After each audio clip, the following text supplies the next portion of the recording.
Nova Estela Ciência em Debate, um programa da TV PUC São Paulo, um programa gravado semanalmente nas dependências do MIS, Museu da Imagem e do Som de São Paulo, uma parceria da PUC com o MIS, o Governo do Estado de São Paulo, trazendo para os nossos telespectadores uma abordagem da ciência, sua história, seu presente, seu futuro, a ciência, a tecnologia que acompanha essa ciência, para o bem e para o mal. E a gente traz a cada semana muitas vezes professores da universidade, do nosso programa de estudos pós-graduados em História da Ciência da PUC São Paulo, mas hoje nós estamos recebendo novamente, né, já a segunda presença, o Cacá Verá. O Cacá Verá esteve conosco falando sobre a sua carreira de escritor, que começou há muitas décadas. Eu tive a sorte de acompanhar a carreira do Cacá, né, quando eu estava na Belas Artes, quando a Nova Estela ainda não era um programa de TV, mas era uma editora de História da Ciência. E o Cacá lança o livro O Trovão e o Vento, foi o que nos motivou a convidá-lo para vir aqui.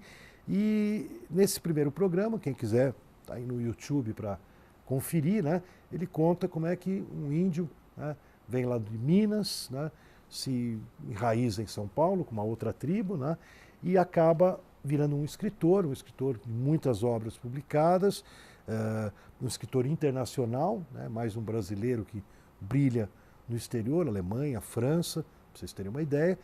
Mas, Cacá, eu queria que você voltasse aqui para o nosso encontro, porque o Nova Estela, quando nasce, né, na década de 80 também, um pouquinho antes da Belas Artes, eu comecei como editor, depois virei livreiro, nasce como uma revista. E essa revista tinha uma proposta, obviamente, de colocar a ciência em debate e permitir, né, a presença de outras visões de ciência, né? E uma delas era justamente a cultura indígena, né? E eu posso qualquer dia te mostrar a revistinha Nova Estela. Alguém preparou uma arte, até na época, quando a gente lançou o primeiro número, que tinha coisas orientais, de várias culturas, e tinha bastante desenho, eu gosto daquelas coisas com um monte de geométrico, rabisquinho, né? Vocês gostam de fazer linhas paralelas, assim, né? Então dá um efeito, né, visual forte, né? Mexe com a nossa mente, né? Tinha essa proposta, né, de também ter o diálogo com a cultura indígena, né? E o que eu queria te convidar hoje, um pouco mais filosófico, um pouco mais político, mais profundo, nós conversamos de uma carreira de 30 anos, né? Podemos... Sim. 30 e poucos anos, Sim, né? 30 anos. É a minha e a tua, né? Você como escritor, eu como editor, livreiro, agora entrevistador num programa, uma revista televisiva, como o pessoal fala, né? Que eu saí de uma revista do papel para uma revista... E agora internautica, por causa do YouTube, né? Mas eu queria que você, nesses 30 anos, vamos dizer, a gente conseguiu muita coisa, né? Tanto que nós estamos aqui hoje, né, numa televisão universitária, né, científico, universitário, católica também, né, falando da cultura indígena. Mas queria que eu ouvisse de você, né, que é o outro lado. Eu sou o lado branquinho, né, da Polônia, que deve ter vindo do Oriente Médio, lá de Israel, e você, nascido aqui mesmo, desse chão, né, dessa terra sofrida brasileira. Como é que você vê esse teu percurso do ponto de vista desse diálogo, vamos dizer assim, o preconceito, né? A bola é tua. Então, tá. A primeiro apontamento assim que me vem, né, fazendo uma síntese desses 30 anos, quando eu conheci os Guarani de São Paulo, povo que me acolheu e me adotou, como é daí que vem meu nome, né? Cacá Verá de Cupé. Verá de Cupé é um nome de batismo, dentro de um rito sagrado, profundo, né? Naquele momento, eu conheci uma visão de mundo profunda sobre o ser humano. Eu iniciava esse conhecimento ali de uma maneira aparentemente casual, né? Iniciou comigo uma relação de resgate de uma autoestima, porque havia tanto preconceito com relação ao índio que, por exemplo, fora dali, né, fora daquela comunidade, meu apelido na escola era índio, e as professoras, quando os meninos falavam, ô índio, vem cá, eu ia naturalmente, diziam, não chama esse menino de índio, né? Porque era um nome feio, né? Mas ali, ao conhecer os Guarani, eu conheci a profundidade do que significa uma cultura ancestral, uma cultura de raiz, né?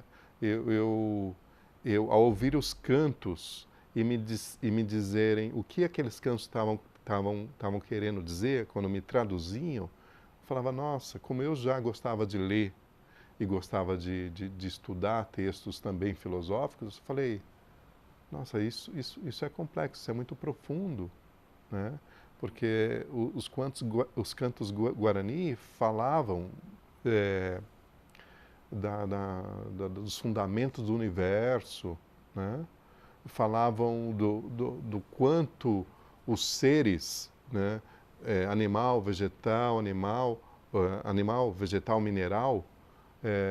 são inteligências co-irmãs, né, dos seres humanos, e quanto essas inteligências se integram, né, se irmanizam, formando uma rede de vidas, eu olhava assim, nossa, eu preciso assimilar isso e eu preciso comunicar isso para muita gente que acha que índio é um Pithecanthropo erecto, é um homem da caverna, né? Então Primitivo. é um primitivo, né? Textos complexos e tal. E quando eu falei, eu preciso ler o que escreveram sobre os Guarani. E quando eu fui ler algumas pessoas que escreveram sobre os Guarani, por exemplo, um antropólogo chamado Egon Schaden, que foi um professor da USP na década de 40, 50, ele tinha um respeito e uma consideração incrível sobre o que ele dizia sobre os Guarani. Eu falei, nossa, né, uma pessoa que tem realmente uma visão muito próxima ao que eu ouço e ao que eu vivencio ali na comunidade, né? Dizendo que para a cultura tupi-guarani, a importância de uma palavra é tão grande que uma palavra é uma vida própria. Por isso que os Guarani não falam besteira, não falam qualquer coisa, economizam no falar, falam só o que é preciso, o que é fundamental, né? Então, assim, o sistema de educação, o sistema na relação do dia a dia, tudo baseado numa consciência profunda de que a vida é energia, né? O que a gente expressa é uma energia que tem um destino, que vai ter uma reação, e essa reação pode destruir ou pode ajudar a construir alguém ou algo. Isso tudo vem da filosofia Tupi-Guarani, né? E eu fui me aprofundando nisso, né? Eu me senti novamente dono de uma autoestima própria, porque antes de conhecer mais profundamente essa cultura, é como se faltasse algo, né? Existe uma vergonha de você dizer que você tem uma origem indígena, né? Vergonha que não existia em pessoas que colocam, olha, eu venho de uma descendência tal, X, Y e etc. E aqueles que vinham de uma ascendência indígena como a minha, e mesmo aqueles que vêm de uma ascendência africana, ficam numa posição assim, já se sentindo menor. Falei, não, a gente tem que mudar isso. Da onde que vem essa história? Aí vem daquela falsa ideia de que esses povos, essas pessoas, não têm cultura. E de repente eu descobri que ali tinha uma cultura vastíssima, né? A tradição Tupi-Guarani está presente aqui no Brasil há 12 mil anos, né? É um tempo Considerável. considerável, né? A tradição Tupi-Guarani, ela nasce, de acordo com os estudos arqueológicos, de um ponto no Acre. Ela começa a se expandir desse ponto no Acre, se desdobrar e se ramificar em diversas etnias da mesma matriz Tupi, até a próxima Patagônia. Depois ela faz um avanço, um caminhar pelo litoral brasileiro até o Nordeste, ao longo de 5, 4 mil anos, e deixando marcas e influências em outras etnias não tupis que até hoje estão presentes, né? Ela influencia na fala, ela influencia nos costumes, ela influencia no modo de constituir um vilarejo, um aldeamento, uma comunidade. Ela influencia na maneira de estabelecer relações de acordos, enfim, relações, vamos dizer assim, diplomáticas. Ela é importante antes da chegada dos europeus, no estabelecimento de todo um sistema de acordos e relações entre diversas outras etnias, porque aqui já era uma terra de pluralidade cultural antes da chegada dos europeus.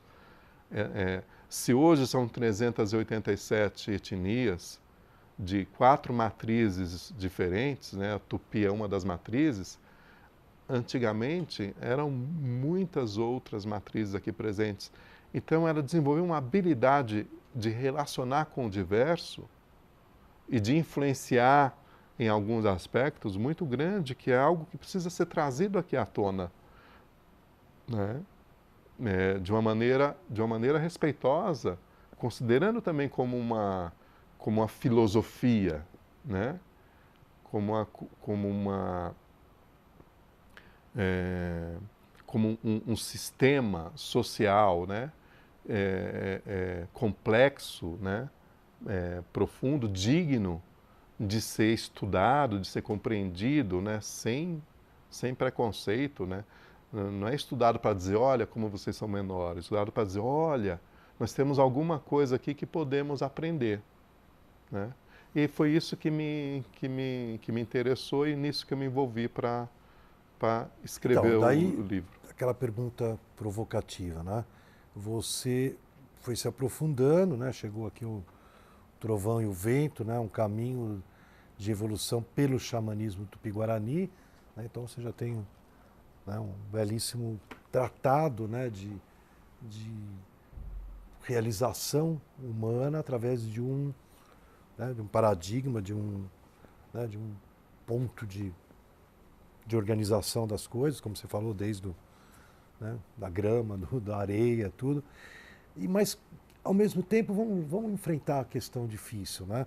Você tem totalmente consciência do quanto tudo isso foi abafado, ignorado, reprimido.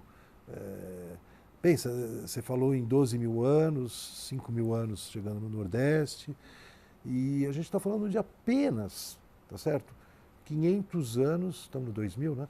500 anos da chegada do europeu, né? E em 500 anos, esses milhares de anos meio que fizeram fumaça, né?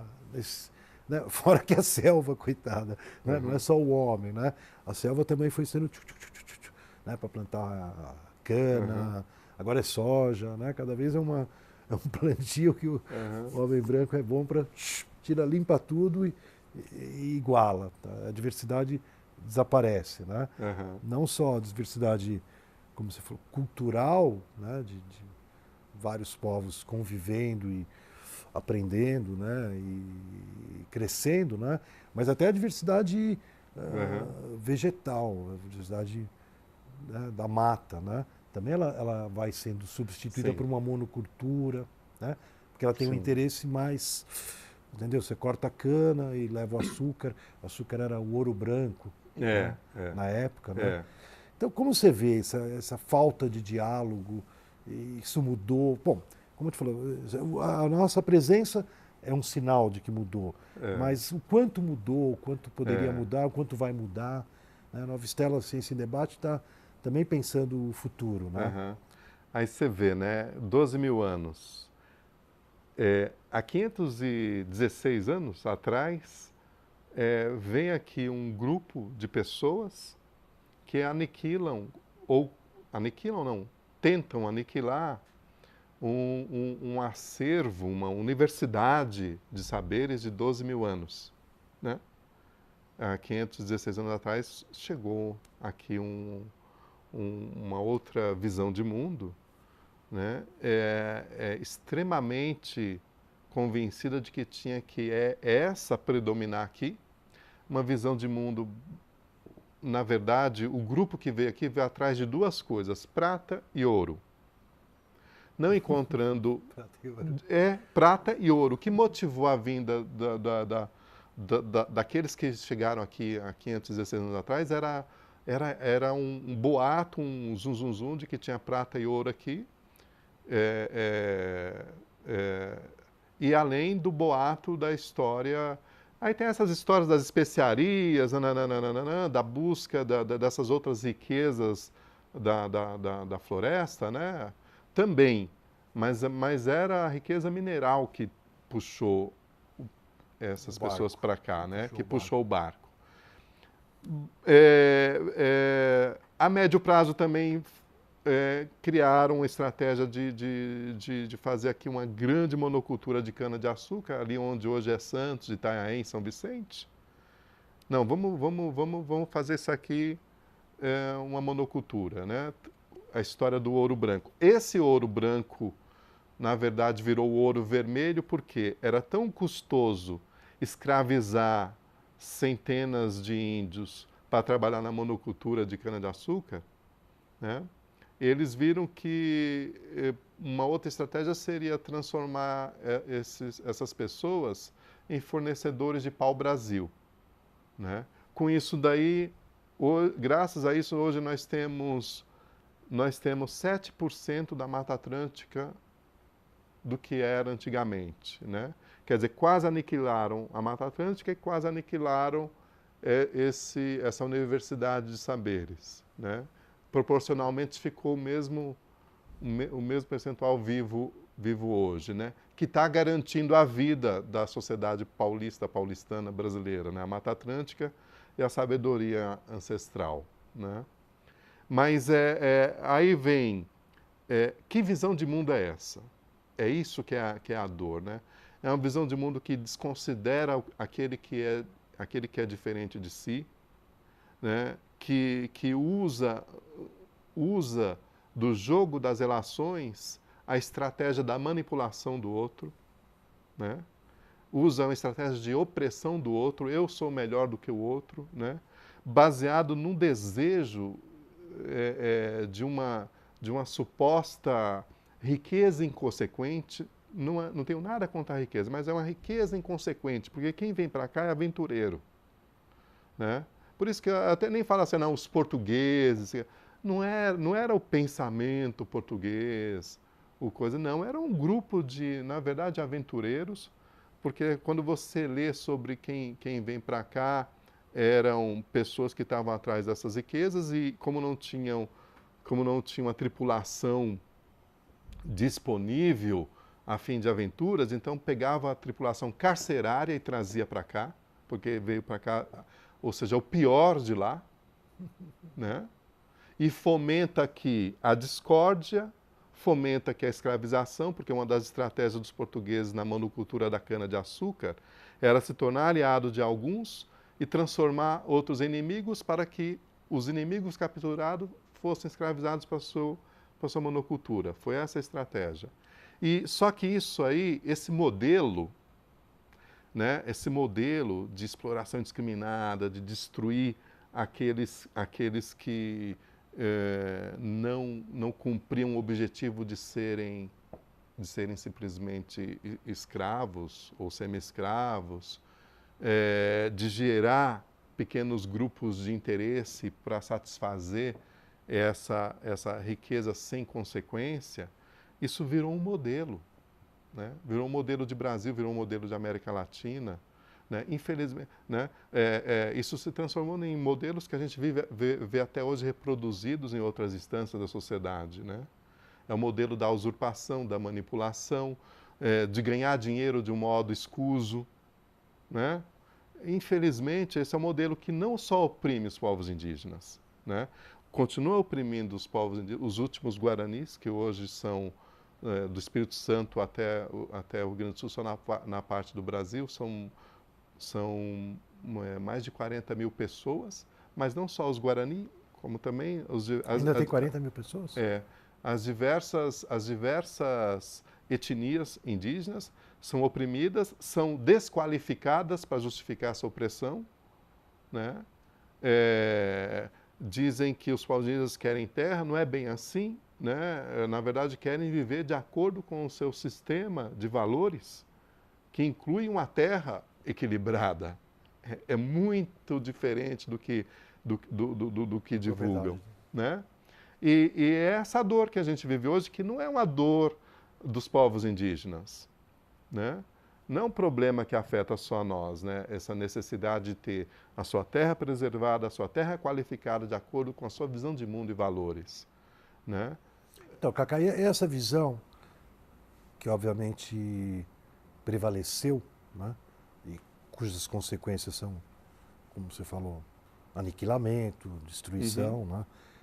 Tanto do continente físico, né? Como dos seus habitantes, né? Não estamos nem incluindo aqui as espécies animais, né? Que também vão acabando, né?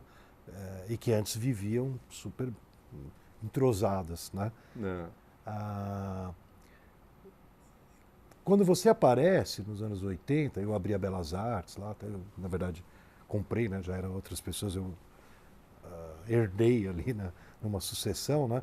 Que na verdade era uma livraria, um espaço que também era de um grupo politizado, preocupado na época, quando eles começaram em 79, eu entrei em 85. Não, isso a livraria é uma coisa incrível, que a gente reproduziu depois, né? Não é só o livro que você vendia. Você tinha um espaçozinho onde você permitia com que nós fôssemos lá e conversássemos com as pessoas, com os possíveis leitores. A gente fez um grande debate contigo, foi logo no começo da livraria, acho que talvez no 7 de setembro, me lembro, porque era foi. Independência do Brasil, e a gente falava, damos a palavra ao Guarani, né? Porque era, né, afinal de contas, quem é que é o Brasil, né? Eu lembro... Isso é uma coisa incrível, isso aí foi então, vamos lá, a gente tem mais alguns minutos, então fala um pouquinho agora para mim, né? A gente já falou da cultura, pensamento, filosofia, da opressão. E agora fala um pouquinho, para a gente finalizar, a gente tem pouco tempo, como é que está sendo o momento que você chega e começa, isso que eu te falar, a acontecer o diálogo, começa a ter pessoas que vão te ajudar. Você foi candidato, né? De que partido você foi candidato? Eu fui candidato pelo Partido Verde em 2014 ao Senado por São Paulo, né? Olha, eu votei em você. Com a bandeira justamente de uma economia baseada na sustentabilidade para manter o equilíbrio, né, dessa terra e o equilíbrio das pessoas também. Então, e como é que você está vendo agora?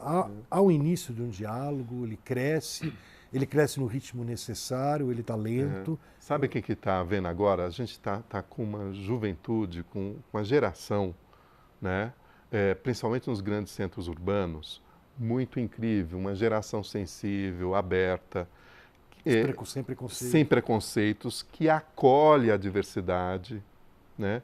Que tem interesse em conhecer peculiaridades e particularidades, que tem uma sensibilidade espiritual e que está assim pela necessidade de requalificação moral da nação, tem canalizado seus esforços para juntar gente e fazer parcerias pelo planeta, pela natureza, pelos direitos humanos, pelos povos indígenas. Então é promissor quando a gente olha para essa juventude. Agora, né? Cacá, vamos lá. Tá. Então, vamos pensar assim, eu estou contigo, né? Você sabe disso. Agora, nós temos 3 minutos, assim. Agora vamos pensar o seguinte, aquela força do mal ali, né, tal, como você falou assim, ela teve 500 anos de sedimentação também. Sim. Né? Vê o que aconteceu em Brasília agora com a Petrobras, tudo. Não vamos nem falar, quer dizer, que a gente tinha muita esperança, acabou sendo cooptado a se envolver com problemas, dessa visão que vem lá do começo, do pessoal que saiu das prisões e vieram aqui ensinar como é que se organiza uma sociedade boa para eles, né? Quem que, você na tua intuição, né? Quem é que vai prevalecer? Você entende? Tô dizendo, esse jovem animado, lá na frente ele pode ser comprado. É isso que eu digo.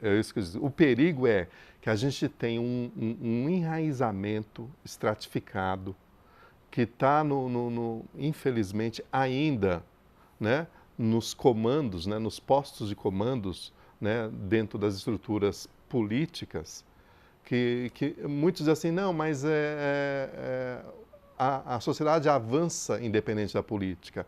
Só que é o seguinte, se a política atravanca, né, A gente não avança. A gente não avança, né? As coisas não estão desassociadas. E esse é o meu também temor, né? E aí nós temos que estar muito atento para que isso que está acontecendo agora não vire só uma historinha de ficção, né? Isso, eu estou dizendo assim, esse movimento todo de limpeza, de coisas que tem que acontecer, mas que não vire só uma ficção, que vire também um ponto de aprofundamento, de aperfeiçoamento nosso mesmo, nosso enquanto cidadão, né? Enquanto pessoas. Maravilha. Né?